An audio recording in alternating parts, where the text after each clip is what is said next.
এখান থেকে মানে একটা জাতীয়তা মানসিকতা তৈরি হয়, সাজাতিকতা, আঞ্চলিকতা, এবং এটা একটা বড় ধরনের রোগ, যে রোগে আক্রান্ত হয়ে আমাদের সংগঠনের রুট লেভেল নষ্ট হয়ে যায়। আমরা বিভিন্ন জায়গায় এই রোগগুলো দেখতে পেয়েছি, যে রোগের কারণে নিজেদেরকে একটা সেপারিজম মানসিকতা, সংকীর্ণ মনা, এই জিনিসগুলো আছে। আপনারা আদর্শবাদী দলের পতনের কারণ বইয়ের ভিতরে আব্বাস আলী খানের লেখা বই, এগুলো তো উনি খুবই ভালো মানের বড় মাপের একজন স্কলার, বুদ্ধিজীবী একজন মানুষ ছিলেন। তিনি আদর্শবাদী দলের পতনের কয়েকটা কারণের মধ্যে একটা লিখছেন, নিজেদের মধ্যে যখন এরকম প্রদর্শন ইচ্ছা মানসিকতাগুলো তৈরি হয়, তখন সংগঠন তার আস্তে আস্তে ক্ষয়িষ্ণু চিন্তার দিকে যেতে থাকে, একটা সময় রসকসহীন অবস্থায় এটার পতন ঘটে।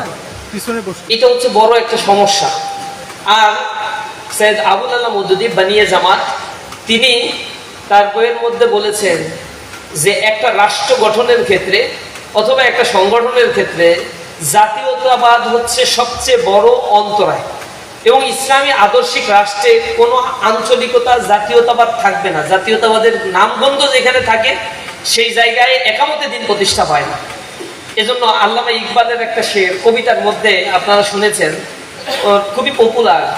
উনি বলেছেন, রোহে জমি সে লেকার থা আসমা হামারা, মুসলিম হে হাম ওয়াতন হে সারা জাহা হামারা। মুসলমানের জন্য সুনির্দিষ্ট কোনো জায়গা নাই, ভূখণ্ড নাই। উম্মাহের কনসেপ্ট মুসলমান লালন করবে। সারা পৃথিবীর প্রত্যেকটা মুসলমানের জন্য সে কাঁদবে, মুসলমানের জন্য সে হাসবে। রাসূল বলেছেন, কুল্লু মুসলিমিন কাজাসাদিল ওয়াহিদ। একটা সারা পৃথিবীর সব মুসলমান হচ্ছে একটা দেহের মতো। দেহের কোনো জায়গায় হঠাৎ যদি কেটে যায়, আঙুলের নখ কেটে গেল বা নখের কাছে একটু রক্ত প্রবাহিত হচ্ছে, পুরো শরীর ব্যথায় বিষ হয়ে থাকে, কারণ ছোট্ট একটা জায়গা কেটেছে। শরীরের সবকিছু স্বাভাবিক প্রবাহমান থাকলেও ওই মানুষটা নিজে ফিল করে, I am very much sick, আমি এখন সুস্থ না।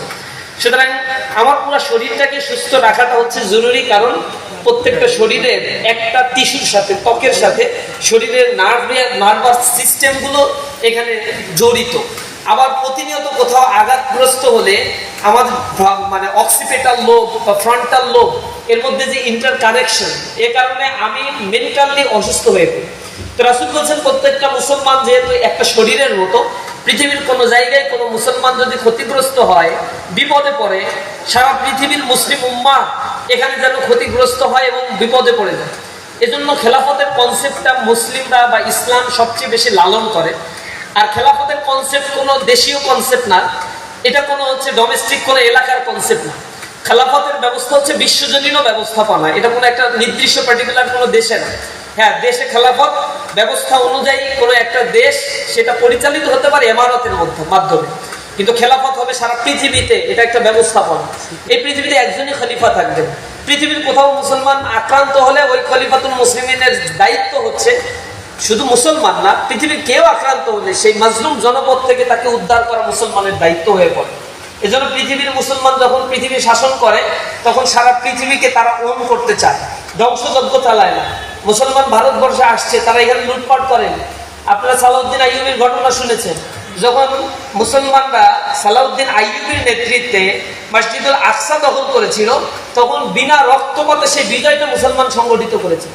100 বছর পরে গিয়ে ওই মসজিদুল আকসা যখন আবার কাফেররা, জায়নিস্টরা, খ্রিস্টিয়ানরা দখল করে নিল, ক্রুসেডাররা, তখন তারা সেখানে এত রক্তের বন্যা বইয়েছিল, ইতিহাসের বইয়ে লেখা হাঁটু সমান, কোথাও লেখছে টাকনোগিরা সমান পর্যন্ত রক্ত প্রবাহিত হচ্ছিল মসজিদের ভিতরে। যাকে যেভাবে পেয়েছে তারা জবাই দিয়েছে। এপ্রিল ফুলের ঘটনা নিঃসন্দেহে আপনাদের অজানা নয়, পৃথিবীর ইতিহাস সাক্ষী। মুসলমান কর্ডোবা নগরী দখল করেছে, স্পেন দখল করেছে, সেখানে কোনো রক্তপাত ঘটায়নি।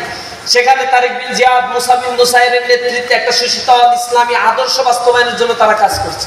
বখতিয়ার খলজির নেতৃত্বে ভারতবর্ষে মুসলমানদের আগমন ঘটার পরে কোটি কোটি হিন্দুদের মধ্য থেকে মুসলমান 550 বছর শাসন করে এখানে কোনো রক্তের বন্যা বয়নি। কিন্তু এখানে 550 বছর মুসলমান শাসনের পরে 190 বছর যখন এখানে ব্রিটিশ শাসন করেছিল, শুরুতেই 13 বছরের ব্যবধানে এখানে চরম দুর্ভিক্ষ এখানে তারা তৈরি করে 1,55,00,000 মানুষকে তারা হত্যা করেছে। এটা হচ্ছে তাদের ইতিহাস। মুসলমানের ইতিহাস হচ্ছে নির্যাতন থেকে মুসলমানের দায়িত্ব হচ্ছে মানুষকে সুশীতল ইসলামের দিকে এবং শান্তির অবস্থা তৈরি করার জন্যই তারা রাজনীতি করে, সমাজ ব্যবস্থা পরিচালনা করে। এই জন্য আমরা বলি, আমাদের কেউ রাজনীতির কথা বললে আমরা বলি, we call you the rules of Islam, the way of Islam, the guidance of ইসলাম।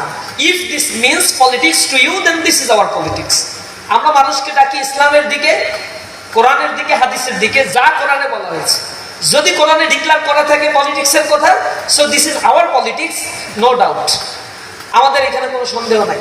সুতরাং আমাদের মন মানসিকতার জায়গা থেকে মুসলমান হয় বিশ্ব মাতৃকার, ইউনিভার্সাল মাইন্ডের, কোনো সংকীর্ণ মনা মুসলমানদের মধ্যে কখনো বাসা বাঁধতে পারে না। হ্যাঁ, মুসলমান যেখানে জন্মগ্রহণ করে প্রথমে সে আবাদ করে তার নিজস্ব জমি, এরপরে সারা পৃথিবীর জন্য সে নিজেকে প্রস্তুতি গ্রহণ করে, যেটা কোরআনে আল্লাহ ইন্ডিকেট দিয়েছে, কু আনফুসাকুম ওয়া আহলিকুম নার, তুমি আর তোমার আহাল পরিবার বা আশেপাশে যারা আছে এদেরকে জাহান্নামের আগুন থেকে আগে বাঁচাও, এরপরে সারা পৃথিবীতে তুমি ছড়িয়ে পড়ো। এটা হয়তো নির্দেশনা কোরআন শরীফের মধ্যে আছে, এটা আমাদের অবশ্যই মানতে হবে। দ্বিতীয়ত হচ্ছে, আমি আসার পরে দেখলাম মোটরসাইকেল শোডাউন দিয়ে নিয়ে আসা হচ্ছে। 5 আগস্টের পরে এই জাতীয় জিনিস কেউ পছন্দ করে না। সে ফর এক্সাম্পল, আপনি রাস্তায় বাজার করতেছেন, আর বিএনপির কোন নেতা আগমন উপলক্ষে 20টা মোটরসাইকেল চালায় আসলো স্লোগান দিতে দিতে, আশেপাশের মানুষেরা খুব তুলোধনী দেয় না, পজিটিভ বলে না নেগেটিভ বলে, যে না বাবা বিএনপির একটা কত বড় নেতা আসছে, হ্যাঁ ঠিক আছে এরা ভালো কাজ করছে, না এটা বলে না। বোধ করি এই জেনারেশন এটা পছন্দও করে না। This was oldest politics in our country, but we are now in a new era, new generation. So you have to change your systematic approach. What types of approach are acquiring the general people right now? What is the reservation of general student right now? You have to have analyzed that point. এই জায়গাটা আমরা যদি ধরতে না পারি, ছাত্ররা এখন কোন জিনিসটা অ্যাকসেপ্ট করছে। আমি ইউনিভার্সিটিতে গিয়ে ভরা মজলিসে ছাত্রদের জিজ্ঞাসা করছি, ছাত্র শিবির কালকে বড় শোডাউন দিয়ে তাদের কর্মসূচি জানান দিক, তাদের উপস্থিতি প্রতিদিন মিছিল করুক, আপনারা কি এটা চান? তারা বলছে না, এটা আমরা চাই না। আমরা বলছি মেজবানির আয়োজন করি, পছন্দ করেন? হ্যাঁ। ইফতারির আয়োজন করি, পছন্দ করেন? হ্যাঁ। মেডিকেল টিমের আয়োজন করি, পছন্দ করেন? হ্যাঁ। আমরা আপনাদেরকে ফ্রি বৃত্তি প্রকল্প চালু করে দিই, পছন্দ করেন? হ্যাঁ। আপনাদের বিদেশে পড়াশোনার জন্য সহযোগিতা করি, পছন্দ করেন? হ্যাঁ। সব পছন্দ করেন, একটু মিছিল করতে পারবো না? বলে না না না, এটা করবেন। আতঙ্ক, আমরা ভয় পাই, কারণ এর আগে মিছিল করে আমাদেরকে হত্যা করা হয়েছে, মিছিল করে আমাদেরকে আদারিং করা হয়েছে, মিছিল করে হলে আমাদের অধিকার থেকে বঞ্চিত করা হয়েছে, মিছিল করে টেন্ডারবাজি করা হয়েছে, মিছিল করে চাঁদাবাজি করা হয়েছে, মিছিল করে শক্তির জানান দেওয়া হয়েছে, মানুষের কন্ট্রোল করা হয়েছে। এগুলো এখন আর আমরা পছন্দ করি না। যে করতে আসবে তাদেরকে আমরা ডিনাই করব। অ্যাবসলিউটলি। আপনি যদি করেন in the name of Islam, so it also defeated, এটাও অ্যাকসেপ্টেবল। আপনি যে করবেন নতুন রাজনীতি, নতুন ভাবে, নতুন সমাজ ব্যবস্থা গঠনের জন্য। আমি আলী রাদিয়াল্লাহু তাআলার জীবনী পড়েছি, আমি সাহাবা আজমাইন, আইম্মায়ে মুজতাহিদিন এবং সাহাবাদের শতবর্ষী জীবনী পড়েছি। তাদের হয়তো মক্কা বিজয়ের পরে সিনারিওটা ছিল সাধারণ মানুষ নেমে গেছে, যেমন 5 আগস্টে নেমেছে, that was absolutely different scenario. কিন্তু ইন আ নরমাল সেন্স রাসূল কোথাও গেলেন আর মিছিল দিতেন, এরকম কোনো হিস্ট্রি পাওয়া যায় না। ইভেন আলী রাদিয়াল্লাহু তাআলা রাস্তায় একদিন হাঁটছেন, পিছনে কিছু সাহাবা, আলী রাদিয়াল্লাহু তাআলা বলছেন, কোন নেতার পিছনে তোমরা এইভাবে হাঁটবা না, তাহলে নেতার মধ্যে অহংবোধ জন্মায়, খবরদার আমার পাশে দাঁড়াও বা সামনে হাঁটো। ঘোড়ায় যখন তারা চড়তেন তখন এরকম হয়েছে, হঠাৎ করে আলী রাদিয়াল্লাহু তাআলা লাফ দিয়ে একটা ঘোড়া থেকে, তেজস্বী ঘোড়া থেকে নেমে পড়ছে। আশেপাশের মানুষ জিজ্ঞাসা করছে, আপনি এই ঘোড়া থেকে যে নেমে পড়ছেন, হাত পা আঘাত লাগতে পারতো তো? তখন ও আলী রাদিয়াল্লাহু বলছে, না, যে ঘোড়ার উপরে আমি বসেছি তার মধ্যে এক অহমিকা বোধ আমি দেখতে পেয়েছি। সে যেভাবে ছুটছিল, এই ছোটার কারণে আমি মনে হচ্ছে যে আমার ভিতরে একটা বড়ত্ব চলে আসতে পারে, সুতরাং আমি নেমে পড়ছি। যে গাড়ি খুব দ্রুতগামী হয়, দ্রুত চলে, এই জায়গা থেকেও আমরা কেন্দ্রের নির্দেশনা, ঈদের আগে শাখা সভাপতিকে নির্দেশনা দেওয়া হয়েছে।